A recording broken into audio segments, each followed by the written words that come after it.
لە کفری بەشێک لە ناوەندەکانی خوێندن دەرگایان بەڕووی خوێندکاراندا کردوێتەوە. مامۆستا و خوێندکاران گەڕاونەتەوە هۆڵەکانی خوێندن و بێگرفت درێژە بە پرۆسەی پەروەردە دەدەن.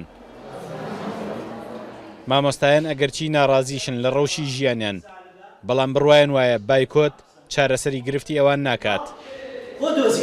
دەنگی ئێمە گەیشتە هەموو ئەو شوێنانە کە بەرپرسن لەم وڵاتە بە عێراقیشەوە، تەنانەت لە دەرەوەی عێراقیش هەموو کەسێک ئێستا زانێ مامۆستا مافی کراوە، بەڵام لە ئێستا بەدوای لەم سنوورە بەدوا پێمان وایە بایکۆتکردن کارتێکە لاوازە و دەبێ دەوام دەست پێ بکاتەوە لە بەرژەوەندی خوێندکاران و ئەتوانێ ئەمە شێوازی دیکەی ناڕەزای بگرینە بەر. بۆ نمونە ئەو کات هەفتەی ڕۆژێک لەگەڵ خوێندکارەکانمانە پێکەوە بچینە سەر جادە، لە هەموو خوێندنگایەکە بچنە سەر جادە، ئەوە باشترە لەوەی کە بایکۆت لە ماڵەوە مامۆستا دابنیشەوە تەلەبەش مەسیری ساڵێکی بسووتێ.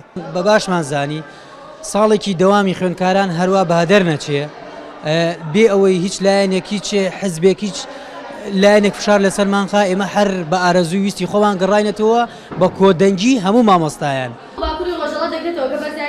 بەڕێوەبەری پەروەردەی کفری گەشتبینە بە توانای مامۆستایان کە قەرەبووی ڕۆژانی دەوام نەکردن بۆ خوێندکاران ئەکەنەوە. ئەو دەڵێت فەرمانیشمان هەیە کە لەمە و دوا هەر مامۆستایەک هۆکاری پەککەوتنی خوێندن بێت لێپێچینەوە دەست پێ بکەین.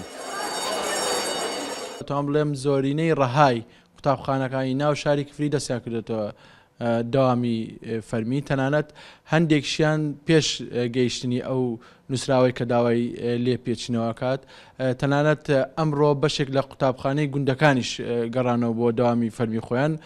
ئومێدمانەوە هەیە لە ئایندەیەکی نزیکدا بەپێی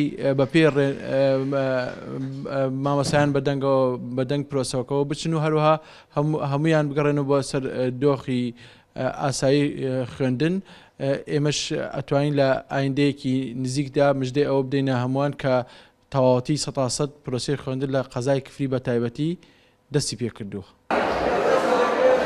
بەشێک لە خوێندنگاکانی کفری ماوەی مانگێک زیاترە دەوامیان دەست پێ کردوتەوە.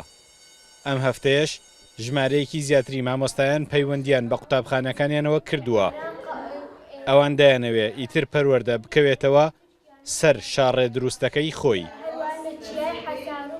ئەو مامۆستایانەی بایکۆتیان شکاندووە و هاتوونەتەوە هۆڵەکانی خوێندن هێشتا ناڕازین، بەڵام پێیان وایە فەوتانی ساڵێکی خوێندن بە ئاسانی خەرەبوو ناکرێتەوە. سامان کەریم کورد، چات نیوز، کفری.